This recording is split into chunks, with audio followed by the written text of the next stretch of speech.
Hello everyone and welcome to week 8 of the Cartoon Football League. We're halfway through the season, so we got huge games here. Which bad teams are going to come back and make the playoffs, which good teams might fall off. We're going to figure out all the answers now. We got two poor teams here, 2-5 Sesame Street taking on 2-4 Regular Show. They got the same logo. They're the Birds. Let's see what happens in this one. Alright, if Sesame Street loses this game, they're going to drop 6 losses in a row. They only have 5 seconds at the 26-yard line to make something happen. Big Bird trying to avoid 6 losses in a row. Just a disaster ever since week 3 for Sesame Street.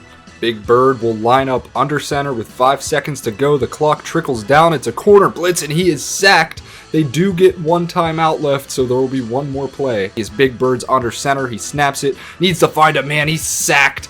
And Regular Show is going to get a win and improve to 3-4.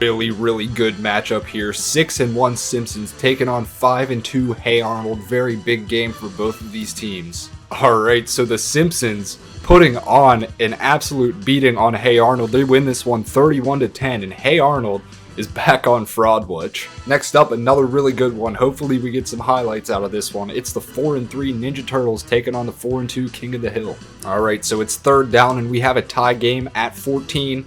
A minute and 24 left on the clock. Ninja Turtles need this one. It's picked off by King of the Hill. And Revis is going to take this one all the way back. And now the Ninja Turtles gonna have to make a comeback instead of just leading a game-winning drive. Leonardo sends a man in motion, wasting so much precious time. Leonardo under some pressure. He looks around, he goes long, it's one-on-one, and it is incomplete. Good coverage downfield. Looked like he was looking for Donatello down there. On 4th and 24 with an empty backfield, Leonardo sends Splinter in motion, right side. He snaps it, it's a clean snap. He goes long, he's got a man, oh my goodness, it's Donatello! And Donatello is gone! On 4th and 24, the Ninja Turtles are gonna tie this one! The Hill with 2 defensive collapses with 2 weeks in a row as the Bulldozer gets this one. He gets good yardage, and now King of the Hill is going to take a timeout, and they can get more aggressive now after a play like that. Getting 3, 14 seconds left, 1 timeout. Hank looks around, he finds the Bulldozer who spins out of a tackle, and he is in field goal range up to the 41. They need to take a timeout. Oh my goodness, are they going to mess up and not take a timeout just like last week? Hopefully the clock isn't running.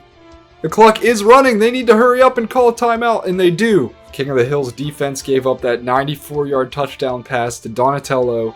Hank Hill put his team in position to win, but this is a long kick and certainly not a gimme. Peggy Hill from the 41-yard line. It's no good. We're going to overtime. Ninja Turtles just had their offensive drive. They received and they punted. So a field goal here for King of the Hill will win it. King of the Hill had an overtime game last week. They ended up losing. But now the overtime game this week is Bulldozer is only going to get... He's going to get no gain, actually. Now a crucial third down for King of the Hill. They've only been in 5 third down situations so far. Looks like it might be a run.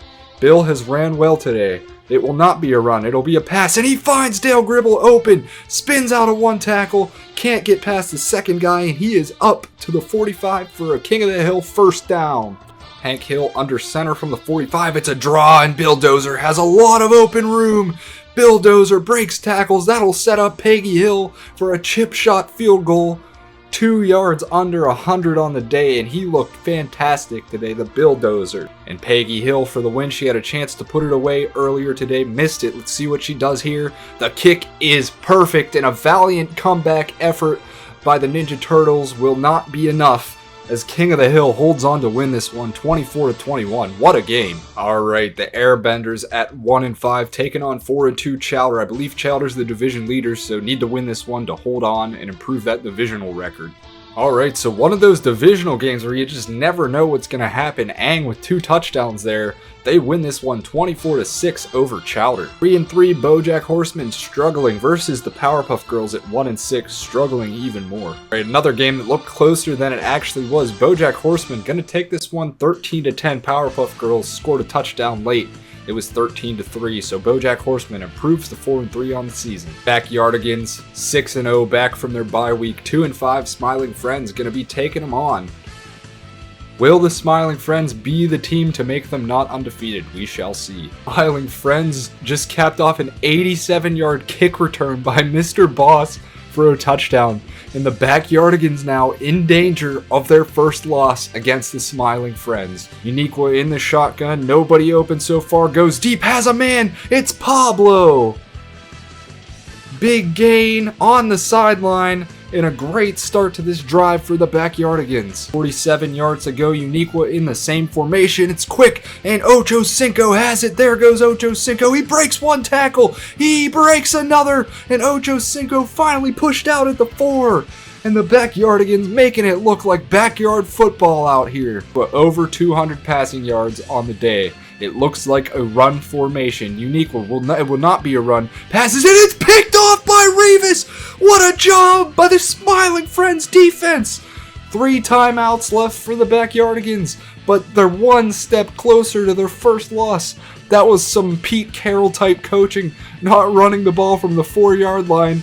And the Backyardigans learned nothing from that game, as Mr. Frog's going to be a yard short of a first down. And it'll be 2nd and 2 with 40 seconds left on the clock. It was under center with Mr. Frog behind him in the backfield, and Mr. Frog is gonna end this game. The Backyardigans are gonna lose their first game. And to all teams, it's the Smiling Friends. Maybe this game will give them some momentum moving forward. After the Backyardigans received their first loss, no undefeated teams left in the league. We got the 3-3 Foster's Home taking on 4-2 South Park. Alright, so South Park gonna comfortably win this one. Big game from Kenny there. They knock off Foster's Home 21-18. Another situation where it was 21-11. Foster's Home scored on the last play. Not that close. South Park improves to 5-2. Next matchup, 2, 3, and 4 teams, Scooby-Doo versus Family Guy, each trying to improve in their division. Right, so Lois just caught a touchdown from Peter Griffin to make it 21-14. Now Scooby's gonna have to lead his team on a game-tying drive. He finds Driver, and it'll be a yard short of the first down, but a good completion to get this drive started by Scooby-Doo. In the shotgun again on 2nd and 1. He throws, he finds Velma for a first down. That might be Velma's first catch of the entire season that we've seen on screen. 4th and 16, 1:22 to go. Scooby-Doo snaps it in the shotgun, looks for an open man, he has one! It's Velma again! And Velma, who has been quiet all season, has been the hero of this drive. Fine, great play by Scooby and Velma. I'm gonna sneeze. Scooby goes deep! It's picked off by Bailey! And Bailey will stay in bounds, will go out of bounds on the second push. 2nd and 7 from the 18. Peter hands it off to Stewie, who will be... Oh, it's a fumble! And it looks like Scooby-Doo has it! I don't think he was down. This could be a game-changing fumble. Scooby-Doo recovers it! At the 22, that's Palomalu's second fumble recovery. It looked like he might... No, he's not down. Scooby-Doo takes over at the 22, the one thing Family Guy couldn't do. And this game completely changes now. Scooby-Doo finds the open man. It's Shaggy. Shaggy jukes a man, and he's taken down at the 10. It'll be 1st and goal for Scooby-Doo. Scooby with 8 catches today, 95 yards, and maybe the most important one there. From the 10-yard line, 40 seconds to go. Lots of time to work with Scooby. Goes deep, it's incomplete. Scooby-Doo on 3rd and goal. Gotta have it here. He looks around. He finds Velma, but she drops it.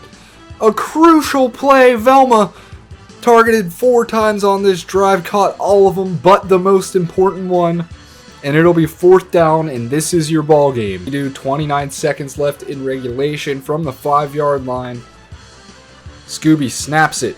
Needs to find a man quick. He does! It's Velma! She redeems herself with the touchdown, and Scooby-Doo is going to tie this one up. So Scooby-Doo putting together a nice drive. They got the ball first to start overtime, but it's 2nd and 11 from the 40. Need a couple more yards to feel good about this. Scrappy-Doo breaks one. We'll gain about 2 here. Still a very long field goal for Fred, so we'll see what they decide to do on 3rd down.